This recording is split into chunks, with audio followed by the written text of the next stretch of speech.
au pas de course désormais vers celle-là qui nous amène du côté de l'Afrique de l'Ouest. Vous l'avez évoqué en parallèle, monsieur encore, celle-là qui nous amène vers l'avenir de la CEDEAO, alors que l'Alliance des États du Sahel, qui à date se structure autour de 3 pays, le Mali, le Burkina Faso, le Niger, monsieur Mbara, décide comme ça de quitter le bateau et de façon irréversible. Ce sont les propos du capitaine Traoré du Burkina Faso. Alors, comment est-ce qu'on fait lorsqu'on est 15 et on se retrouve 12? On continue à vivre sans ceux qui sont partis, ou alors on essaye de travailler avec le nombre qu'on a? Je crois qu'avant la sortie officielle de ces 3 pays de la CEDEAO, ils ployaient déjà sous le coup de plusieurs sanctions. Tout à fait. Donc, de manière globale, ils n'étaient même plus présents dans l'organisation, que ce soit sur le plan administratif, que ce soit sur tous les plans. Ils ployaient sous le coup de plusieurs embargos, que ce soit sur le plan économique, que ce soit sur le plan financier et bien d'autres. Voyez-vous. Donc, par conséquent, lorsque, ayant subi de pareilles sanctions et qu'ils ont résisté, parce qu'il était dit, en subissant de pareilles sanctions, ils n'auraient pas tenu même ne fût-ce qu'un mois, n'est-ce pas? Mais on se rend compte que pour certains, ils sont déjà à presque 2 ans, pour d'autres, ils sont à peine à, on va dire, 7 à 8 mois. Oui. Voyez-vous. Alors, ils ont réussi à tenir le coup et ils se sont posé la question, pourquoi ne pas donc sortir de manière officielle? Vu que nos avoirs, nos actifs sont bloqués, ils les ont bloqués, ils les ont gênés. Et de 2, nous ne sommes pas autorisés à pouvoir commercer avec les pays voisins et bien d'autres. Pourquoi ne pas donc sortir de manière officielle? Parce qu'il faut rappeler que la CEDEAO est une union économique et non monétaire. Oui. Voyez-vous. Et donc, sur le plan économique, lorsque vous êtes bloqué, vous êtes muselé. À quoi donc, en fait, pourquoi justifier encore sa présence dans une pareille organisation? Donc, à mon humble avis, il était bien normal pour ces pays-là de quitter l'espace de la CEDEAO. Peut-être que ça pourra permettre aux dirigeants de cette institution de se rapprocher de ces pays-là, négocier maintenant avec eux pour qu'ils puissent encore à nouveau réintégrer. Mais à lire également les réactions du capitaine Ibrahim Traoré, pour qui vraiment un retour dans la CEDEAO n'est pas envisageable. Pourquoi? Parce que, eu égard de ce qui s'est passé et eu égard également de ce que cette organisation est manipulée de l'extérieur. Il va pointer le doigt accusateur notamment sur un pays tel, en fait je ne voudrais pas nommer le pays ici, sur ce pays que nous connaissons tous, et pour qui, naturellement, il n'a aucune sympathie. Il n'a aucune sympathie. Donc en réalité, c'était de bon temps que ce pays-là puisse quitter, ces pays-là, autant pour moi, puissent quitter cette organisation qu'est la CEDEAO. Merci, monsieur Mbara. Madame Djikoumé, voilà la CEDEAO, la fameuse, qui justement se retrouve une fois de plus sous le feu des projecteurs avec ce départ tonitruant des 3 pays importants de l'institution. Je parle ici du Burkina Faso, du Mali et du Niger. La grande question, c'est comment est-ce qu'on fait pour ramener ces élèves turbulents dans la salle, alors que eux, ils estiment désormais migrer vers une autonomie, une indépendance, puisqu'il est annoncé que ces pays des États de l'Alliance du Sahel décident même au-delà de la sortie de la CEDEAO d'aller vers une monnaie qu'ils appellent ou appelleraient le Sahel. Comment est-ce qu'on les ramène dans la salle de classe, ces élèves? Vous savez, je ne peux pas que parler de ces élèves-là, parce que la question est très profonde. Vous savez, nous sommes dans un monde en perpétuelle mutation. Oui. Mais le drame, c'est que pendant que les mutations se vivent ailleurs, nous avons par exemple la Chine aujourd'hui qui embrasse sur la 5e révolution avec la 5G, que d'autres États, tels que les États-Unis, voltigent sur d'autres planètes avec les conquêtes spatiales, et que l'Afrique fasse du surplace. C'est inadmissible. Dites-vous que l'immobilisme n'est plus à l'heure, n'est plus à l'heure actuelle, parlant des États africains. Quand on parle de mutation, les mutations concernent tout le monde. Peut-être que certains fabriquent, nous ne sommes que des consommateurs, mais nous mutons dans la consommation. Et automatiquement, ça affranchit les mémoires, nous rompons avec le passé, nous mettons à vivre une autre vie. Et lorsque nous vivons notre vie, aujourd'hui, nous avons des intellectuels africains qui décident de penser la vie que nous voulons mener. quand je reviens sur le Mali, sur le Burkina Faso et sur Niger. le Niger, j'aurais bien voulu ajouter un autre État qui est la Mauritanie. Pourquoi? Parce que nous avons un problème géopolitique qui concerne cette plateforme, cette bande-là, ce territoire dénommé le G5 Sahel. D'où est-ce que ça part, cette histoire de G5 Sahel? Voilà des pays comme ça, catalogués comme des États très pauvres au monde, qui vivent avec moins d'$1 par jour à chaque fois qu'on pouvait, n'est-ce pas, interroger les documents à la Banque mondiale, voire de toutes les institutions du Bretton Woods, mais qui vit sous la coupe d'un terrorisme qui ne dit pas son nom. On a eu l'Union européenne qui arrivait avec la force Tekura, ça a été un échec cinglant. On a eu la France qui arrive avec Serval, ensuite Barkhane, ça n'a absolument rien donné. Et lorsque nous rentrons, nous plongeons dans les accords de défense qui liaient ces États avec la France, c'était tranquillement du pipeau.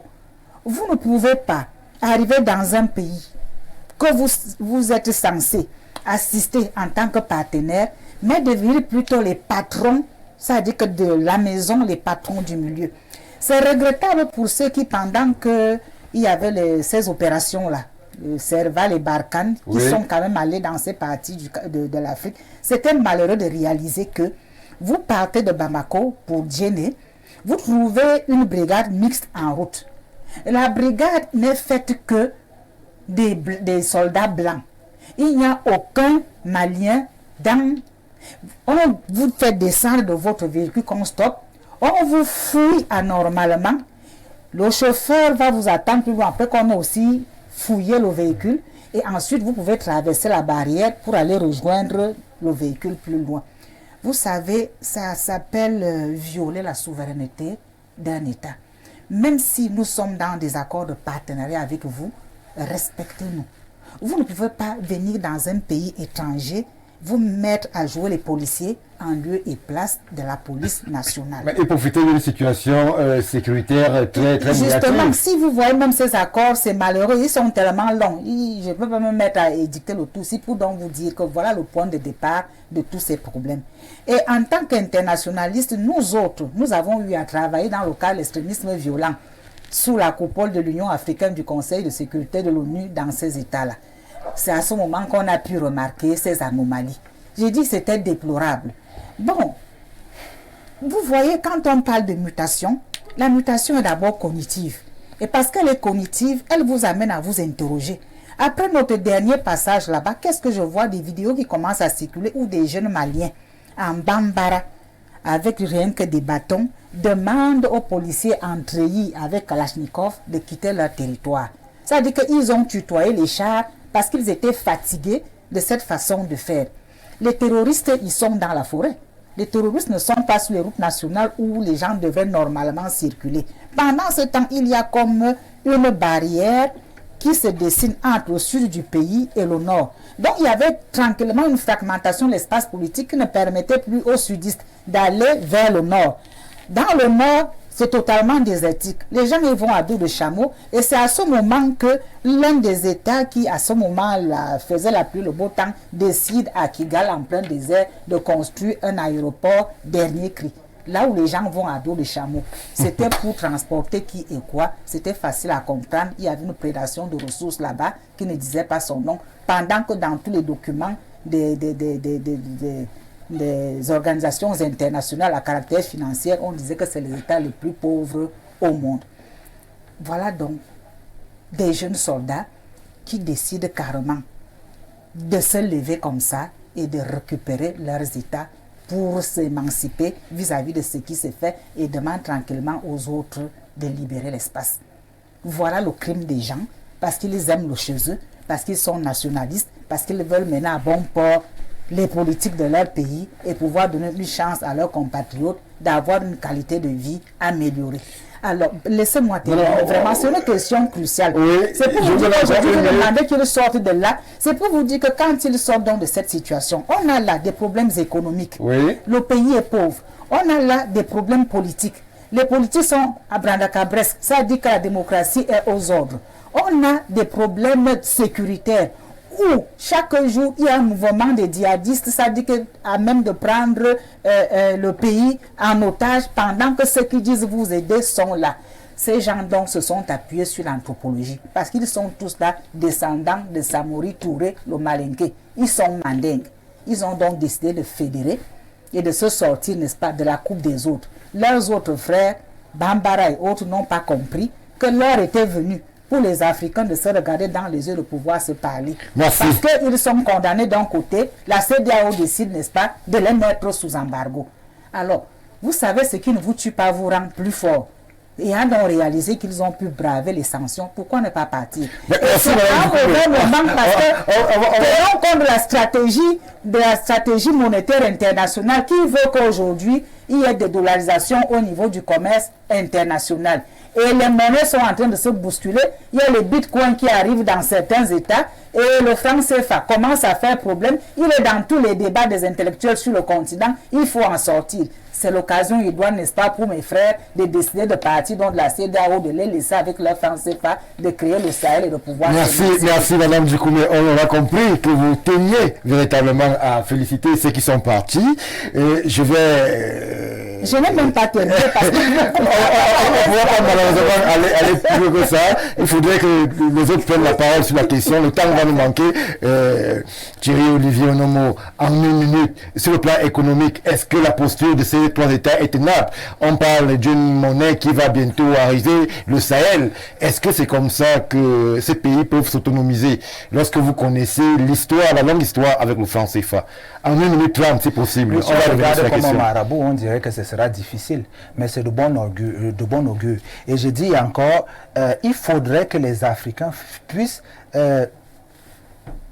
actualiser ces associations qui datent des années de l'indépendance. C'est pourquoi vous allez voir, ceux-là qui veulent évoluer, ceux-là qui réfléchissent, ont créé une association, je vais dire, révolutionnaire qu'on appelle le BRICS. Le BRICS, par exemple, qui est un groupe économique qui, je pense, c'est 5 ou 6 pays, le Brésil, l'Afrique du Sud et tout. Il faudrait que nous sortions de cette colonisation qui nous a amenés à nous mettre nous-mêmes les géoles dans les mains. Parce que comme Mme Djikoumé le disait bien tout à l'heure, que ce soit la CEMAC ou tout ça, nous voyons des bavures, nous voyons des bassesses, nous voyons la diminution de l'homme. Afrique équatoriale française. En 1 minute 30 aussi, M. Nkoro, voilà, le plan économique a été balisé par M. Nomo. Le plan géopolitique, une fois qu'ils sont sortis, ils seront plus ou moins ignorés. Ne serait-ce qu'au sein de l'organisation, de l'espace ouest africain, je ne parle même pas de l'espace africain, comment est-ce qu'ils peuvent tenir? Il est d'abord important de comprendre que le changement devrait être radical, c'est-à-dire c'est une sage décision qui va leur permettre de mieux se structurer en fonction des difficultés qu'ils ont rencontrées depuis le début. Il y a un État un pays qui m'intéresse bien, c'est le Rwanda. Vous savez que le Rwanda est sorti à un moment dans les années, le début des années 2000, 2005, 2000, quelque chose comme ça, de la francophonie, c'est-à-dire Paul Kagame a procédé à un changement radical et vous voyez à quel niveau il a amené son pays. Donc, pour moi, il n'y a aucun doute, les Africains devraient s'inspirer de ce très bel exemple. Mais à mes frères nigériens et maliens, je dirais faites attention parce que c'est l'ensemble des coups d'État qu'il y a eu dans ces pays-là était né de ce nationalisme parce que les Occidentaux faisaient tout pour renverser les nationalistes. Donc, à eux de faire attention aujourd'hui pour que ces mêmes puissances qui sont très coloniales ou d'un colonialisme sauvage n'essayent davantage de les déstabiliser. Merci, Monsieur Eric Achille, encore pour la présence. C'est vrai que la thématique passion, nous promettons d'y revenir bien évidemment lors de nos prochaines productions. Merci à vous, Michel Florence Djikoumé. Merci, Monsieur Stéphane Barga. J'ai oublié de vous dire quelque chose. Il y a une inconditionnelle de cette émission, Madame Dipende, Philomène, qui est à Douala, Oui. qui souhaite souvent qu'à tous les coups, elle ait au moins la programmation afin d'être scotchée, parce qu'il y a des jours où elle oublie. Alors je lui dis bonsoir. Merci à Madame Dipende du côté de Douala. Merci à vous Thierry Olivier. Beklam Bara, vous êtes chez vous. Nous sommes ensemble. Mesdames, Messieurs, voilà ce qu'on pouvait dire sur les thématiques inscrites à l'ordre du soir. Vous ne bougez pas. Tout de suite, le 20h, vous aurez les dernières informations, notamment celles qui nous viennent de Côte d'Ivoire où des éléphants sont menés par les aigles du Mali. Ça sera une affaire pour ce qui concerne la langue de Shakespeare de Joe de Kendi. Dame Alida Nkoumvondo sera là pour la langue de Molière. Quant à nous, mesdames, messieurs, quel plaisir de nous retrouver sur les mêmes antennes, mais surtout avec le même bonheur. Excellente continuation de